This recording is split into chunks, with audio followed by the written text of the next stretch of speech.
Ito po yung pinaka-entrance ng Grand Monaco, Bellevue Subdivision sa loob po ng Brookside Hills. So, yung binibenta po namin na bahay is malapit po dito sa clubhouse. Ayan, so yung clubhouse natin, meron siyang basketball na rin. Oval kung tawagin. So pag may mga birthday celebration, yung mga taga dito sa loob, pwede ditong maglaro. So yung unit po, ito yung kulay blue. So sa tapat po ng kotse na to, yan. So sige, puntahan natin. Yun, kami lang po yung may solar dyan sa taas, ayan.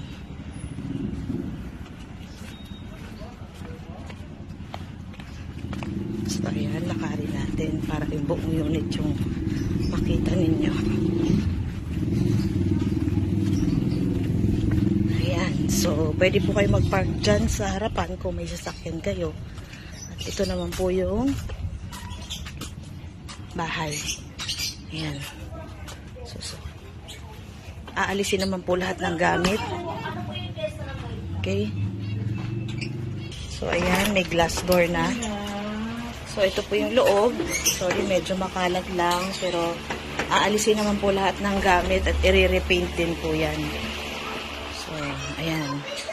So, meron po sa baba na own CR. So, ayan po yung banyo. Pa-open ko lang po yung ilaw. Ayan. Ayan. So, ayan po. May sariling CR. Ayan. Tapos, meron pong lababo din dito. Ayan. And naipagawa na din namin yung kitchen, dirty kitchen. Ayan. So, dito po kami nagluluto. Pwede rin kayo maglagay ng washing machine dito pag may washing kayo. Kasi may direct naman po yan na anuhan ng tubig. Ayan. Ayan. So, dito po, sa tabi ng kitchen, meron na rin po isang kwarto. Ayan po.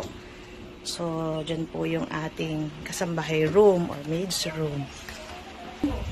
Sa second floor, ayan. Ayan. So, meron din po ditong 3 kwarto sa taas po ng second floor natin. Ayan. So, ito po yung master bedroom. So, may built-in cabinet na rin. Ayan. Tapos, ayan po, malaki naman po yung space para makapaglagay kayo ng kama. Tapos, dito po, sa kaharap nito, may 2 kwarto. Ayan. So, ito po yung kwarto ng isa naming anak. Ayan. And then, may aircon na rin po dyan. Pwede kayong maglagay din ng aircon. And then, dito naman po yung isang kwarto para sa isang bata. Itong 2 yung anak niya. So, may lagay nila ng aircon. Tapos, may built-in cabinet na din dito. Ayan. Ayan. And then, dito naman yung sa CR. May sariling CR din ng second floor. So, ayan po. Ayan. Ayan. Tapos, kami lang po yung dito sa subdivision yung nakapagpagawa ng attic. Malaki kasi yung taas, yung pinakabubong, kaya pinagawa po namin siya ni attic dito. So, akyatin natin. Ayan. Ayan.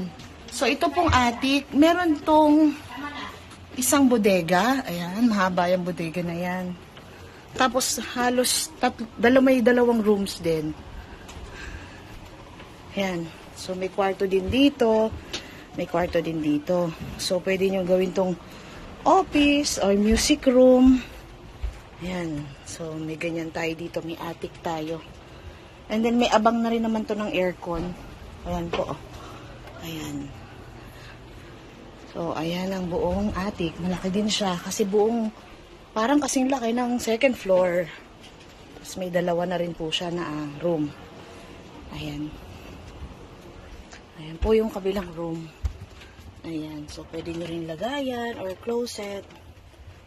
Ayan. Kasi yung bodega. Ayan. Malaki din siya. Lalagyan ng mga kung ano-ano. Ayan. Ayan po ang ating... so, ayan po yung tour natin. No? Visual tour po sa aming binibentang 3-bedroom with attic. Dito po sa Cainta, Rizal. Sa loob ng Gran Monaco Subdivision. Okay, thank you so much. Have a nice day.